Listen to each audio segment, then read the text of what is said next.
Good morning, I'm Ferlin Mendez. Today I'm going to talk about the DREAM Act. First, I will talk about the importance of the bill. Second, I will talk about the pros and cons. And then finally, I will share my opinions on the DREAM Act. The first main point would be the background on the bill.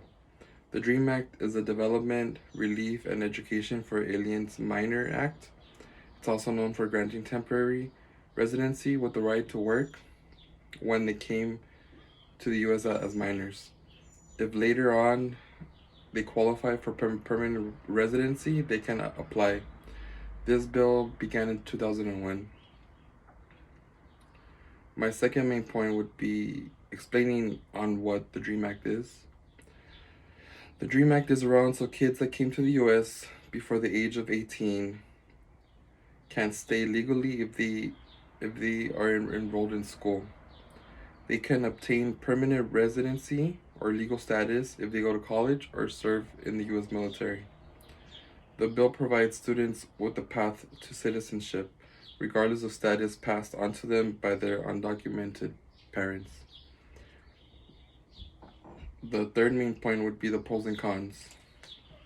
The pros would be it would stop the threat of deportation. It can boost the U.S. economy by them working in the fields that other people don't want to work in. It can expand military enlistment, and then it can add diversity to the country. The one about boosting the U.S. economy, it would work. That's a big pro because in the fields, there's not that many people that want to work the fields. So that's when the illegal immigrants decide to work in the fields because that's like the only job that they can get without being asked about their status. The cons are reduces the benefits of legal immigration. So, for example, since they come here undocumented already, they go and they stay here until the age of 18. They are going around the cost and the regulations in order to become a U.S. citizen.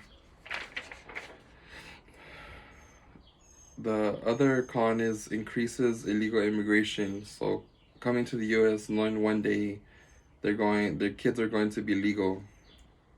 So that's how they work around the whole status.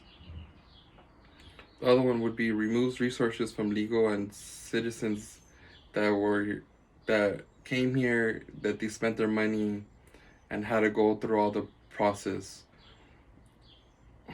Those illegally here are taking resources away from those who are complying with expectations. And then the last one would be take jobs away from legal immigrants and citizens. So basically the same thing about working in the fields or working in construction that people don't really want to do.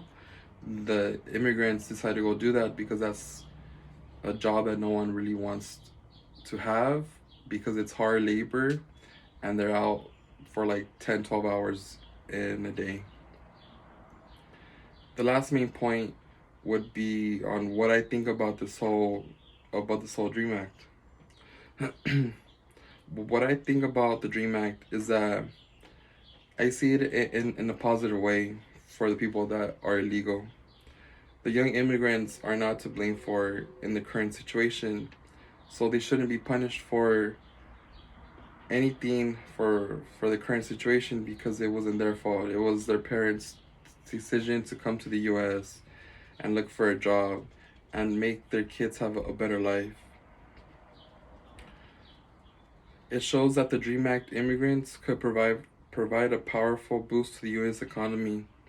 Having more people that are working in the jobs that people don't want, the economy is going to go up. So in conclusion, I talked about the DREAM Act. Next, I talked about the background of the DREAM Act. And then finally, I explained my beliefs in the DREAM Act and how it's in the greater good for the community and for the United States.